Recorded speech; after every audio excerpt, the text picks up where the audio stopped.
Entre 1492, en el siglo XI, XII, XIII, XIV, que es el espacio de tiempo del tema que vamos a trabajar hoy día, los países más poderosos del mundo de esa época eran España, Portugal, Francia, Inglaterra y Holanda. Pero los países que han realizado viajes y han descubierto eh, diferentes pueblos, diferentes culturas, han sido principalmente los españoles y los portugueses. En todo ese grupo de países más poderosos de la época, el que hegemonizaba era España.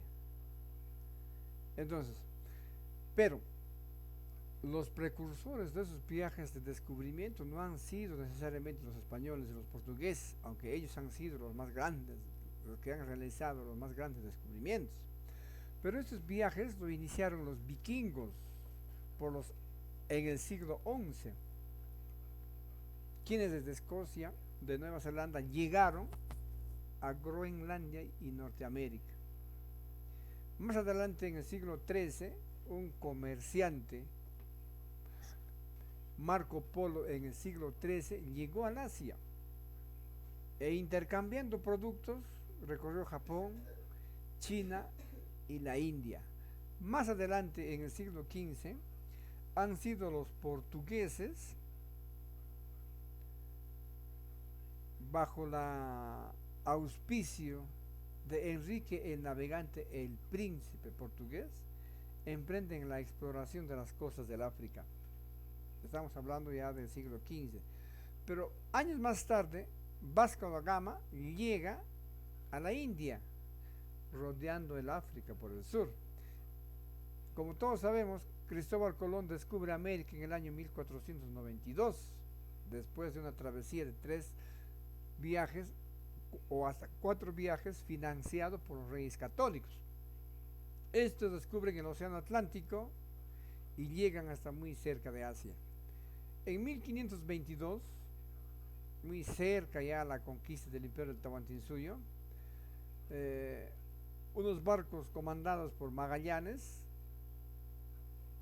de vuelta a España, comprueba que es posible dar una vuelta alrededor de la Tierra, pero por vía marítima, por el mar. En muy pocos años, entre 1492 y 1522, discúlpeme, los portugueses y los españoles hicieron grandes descubrimientos, transformaron el mundo de la época. Ahora, las causas por las que Portugal y España emprendieron estos viajes de descubrimiento han sido principalmente dos: las causas económicas y políticas. Entre las causas políticas podemos mencionarles que España y Portugal surgen como nuevas potencias en Europa.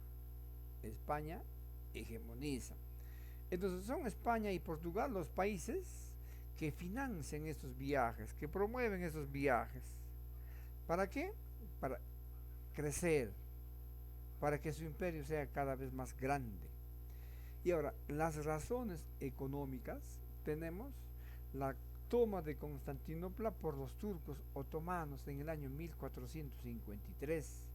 Los árabes controlaron esta zona importante, tanto el comercio entre el occidente y el oriente han sido los turcos otomanos. El otro aspecto es el desarrollo del capitalismo. El feudalismo ya va cediendo el espacio al capitalismo, un nuevo tipo de sociedad. El feudalismo tenía sus características muy específicas, donde el rico era el gamonal, el terrateniente, el señor feudal, y el pobre era el siervo. El siervo ya tenía ciertos derechos, ciertas libertades, no era como la sociedad esclavista. Pero ya en esta época estamos hablando del surgimiento del capitalismo, que el feudalismo ya le va cediendo paso al capitalismo. Y el capitalismo es una organización social muy diferente al feudalismo. Aquí el rico es el señor burgués, el pobre es el proletario. Ya empiezan a surgir las industrias, En el feudalismo hegemonizaba el campo, porque ahí estaban las grandes haciendas, ahí estaban los terratenientes. Pero en el capitalismo va a primar las ciudades, porque ahí van a estar las grandes industrias, las grandes capitales. Otra de las causas económicas que ambos países buscaban era la búsqueda de metales preciosos, el oro, metales preciosos. Es ahí donde surge el mercantilismo. Ya con ustedes hemos conversado, el mercantilismo es una sociedad que se origina en la acumulación de metales preciosos. Ese es el mercantilismo. Y otro fue la falta de mano de obra, de alimentos. Han recurrido al África y han traído esclavos para sustituir la mano de obra que faltaba en la época. Y luego la desaparición del feudalismo, porque decide su paso al feudalismo. Ahora, las razones culturales es que en Europa todos los ámbitos de la vida cultural, de la vida social, eh, han ido incorporando rasgos indígenas. En el aspecto cultural, a todos los pueblos que ellos iban conquistando, han ido agregándole su cultura propia. Y principalmente los españoles que llegaron aquí a esta parte de América, ellos adaptaban ritos prehispánicos del catolicismo. Ellos por todos los medios nos han impuesto su idioma y nos han impuesto su religión. Aunque se han conservado la lengua quechua, la lengua aymara y todas las lenguas nativas que existen en el Perú hoy día. No olviden ustedes que el Perú es un país multilingüe, multiétnico y multicultural. En este proceso, muchachos, para que se haga realidad todos estos viajes de descubrimiento y de conquista, han utilizado los inventos de la época para que esos viajes sean posibles. Estos inventos tenemos a la pólvora, lo inventaron los chinos. Las carabelas eran los barcos que surcaban los océanos en la época. La brújula era un instrumento para que el barco no se pierda en los inmensos océanos. Con eso se orientaban. La brújula les llevaba a su destino, era un instrumento para la navegación. La imprenta era un instrumento, la imprenta en papel ha servido para divulgar las ideas de la época. Y el sextante ha sido un instrumento que servía en el barco para ubicarse en el barco. Entonces, estos son los inventos más importantes de la época. Ahora, los viajes de descubrimiento de los portugueses. Los primeros en enviar expediciones en busca de nuevas tierras han sido los portugueses. Esto lo han hecho bajo el mando del príncipe, hijo de Juan I de Portugal, Enrique el Navegante. Y su objetivo era buscar una ruta para llegar a las Indias y realizar intercambios comerciales. Se internaban en el Océano Atlántico, pero ellos descubrieron las Islas Madeiras en el año 1419, las Islas Azores en 1427. Ambos países se han convertido en colonia de Portugal. Esos viajes de descubrimiento fueron iniciados por Enrique el Navegante. Buscaba una ruta a la India y también este señor buscaba una ruta comercial por el África ya por los años 1400. Y para tal fin él funda la Escuela Naval de Sagres. Y ahí se formaba a los futuros navegantes para que puedan realizar estos viajes de descubrimiento. Y en este proceso descubren las Islas Azores, el Cabo Bojador, Cabo Blanco y Cabo Verde, que al final han sido colonias de Portugal. Entonces, esas han sido enviadas, pues, ¿no?, por Enrique el Navegante.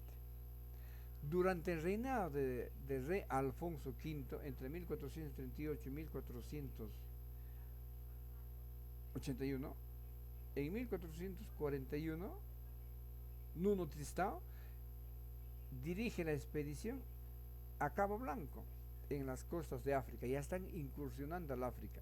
Este mismo señor dirige la expedición a Senegal, que también es territorio africano. Durante el reinado de Juan II, entre 1481 y 1495, Diego Gómez descubre el archipiélago de Cabo Verde. En 1483, Diego Cao descubre la desembocadura del río Congo. Llega a Namibia en 1485. Bartolomé Díaz llega al Cabo de Buena Esperanza en el año 1488. Y durante el reinado de Manuel I, entre 1495 y 1521, Vasco da Gama descubre una ruta marítima para llegar a la India. Pedro Álvarez descubre el Brasil, que fue colonia portuguesa. Hoy hablan ese idioma por él. En 1513, navegantes portugueses establecen un puesto comercial en China, Macao y Cantón. Estamos hablando de 1513. Y en 1519, Fernando de Magallanes inicia el primer viaje de circunnavegación alrededor del planeta Tierra. Empieza en 1519 y culmina en 1522. Y durante el reinado de Juan III, entre 1521 y 1527, los portugueses llegan a Japón. Esos son los viajes de los grandes descubrimientos que hay que leer, jóvenes, porque es parte de la cultura general que ustedes necesitan estudiar. Ahora, los viajes de descubrimiento de los españoles. Luego que España logra la independencia de los musulmanes, de los turcos otomanos, y luego del matrimonio de los reyes católicos, estas rutas fueron tomadas por los turcos, de tal forma que España no podía llegar a la India surcando hacia el sur. Entonces, ellos buscan una nueva ruta para llegar al Asia, a las Indias, pero ya no cruzando el territorio que era controlado por los turcos otomanos. Ellos buscan otra ruta. Entonces, los reyes católicos son los que auspician, los que financian los viajes de Cristóbal Colón, que fueron 4.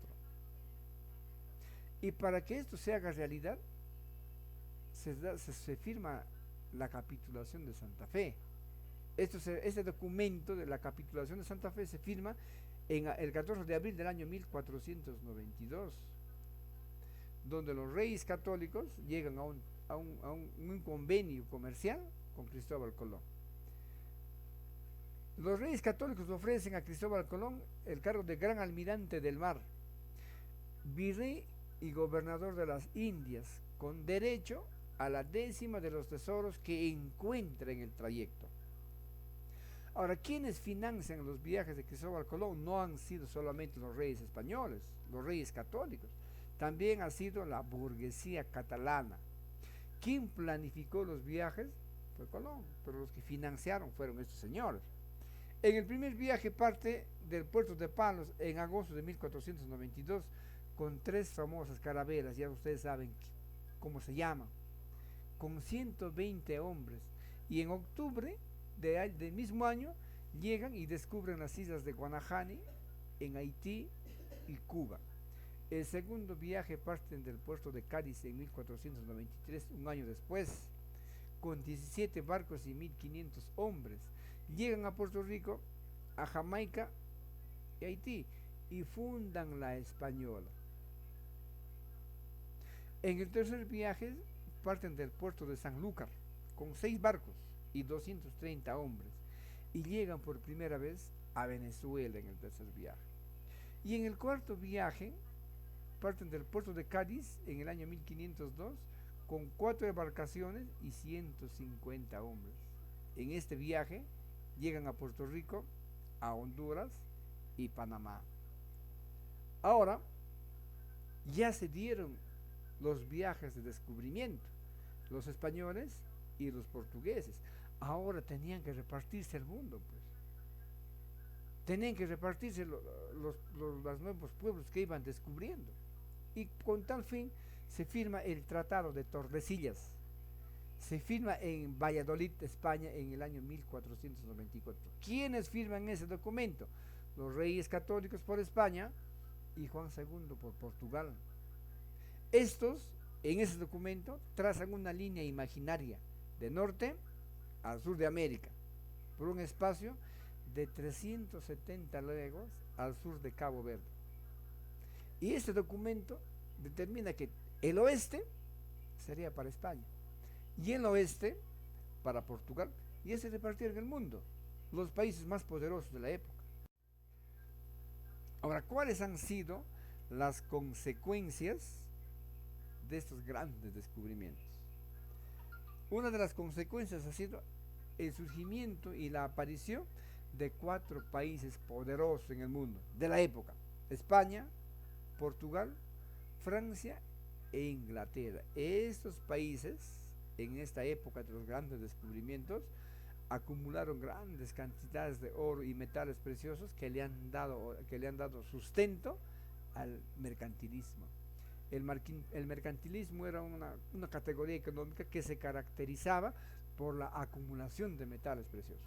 Quien más acumulaba metales preciosos era el país más poderoso de la época. En este caso, España ha hegemonizado. Más adelante vamos a ver cuando entre en crisis España. Por lo tanto, la civilización europea se expandió, creció, invadió muchos pueblos, muchas culturas, como el caso en América. Todos los países de América del Sur hemos sido colonia de España, porque en el Tratado de Tordesillas se han repartido el mundo. Portugal nada tenía que hacer aquí, salvo Brasil, que ha sido colonia de Portugal. El resto de países han sido colonias de España. En este proceso empiezan a comprar y vender esclavos porque faltaba mano de obra para explotar las inmensas tierras que iban descubriendo. En este proceso comienza la emigración de españoles al Nuevo Mundo. Empezaron a llegar a Europa. Y los que han venido no han sido las personas con mayor preparación. Aquí han venido aventureros, han venido presidiarios, han venido delincuentes de la peor categoría en España. Es por eso que no han podido transformar nuestra sociedad como sí lo hizo Inglaterra cuando llegó a América del Norte. Ahí no han ido presidiarios, no han ido prisioneros de guerra, ahí han ido pioneros que han llegado a ese espacio en América del Norte y lo han transformado en el país que ahora es. Y luego, para terminar, tenemos el resurgimiento de los puertos. Entonces, este ha sido, jóvenes, el proceso de los grandes descubrimientos que han sido encabezados desde el siglo XI hasta el siglo XV por Portugal y España. Bien, lean, escriban por favor de las 5 fichas que les estoy presentando, hagan un resumen en su cuaderno en una hoja en ambas caras. Estudien, jóvenes, y nos vemos en la próxima clase. Muchas gracias.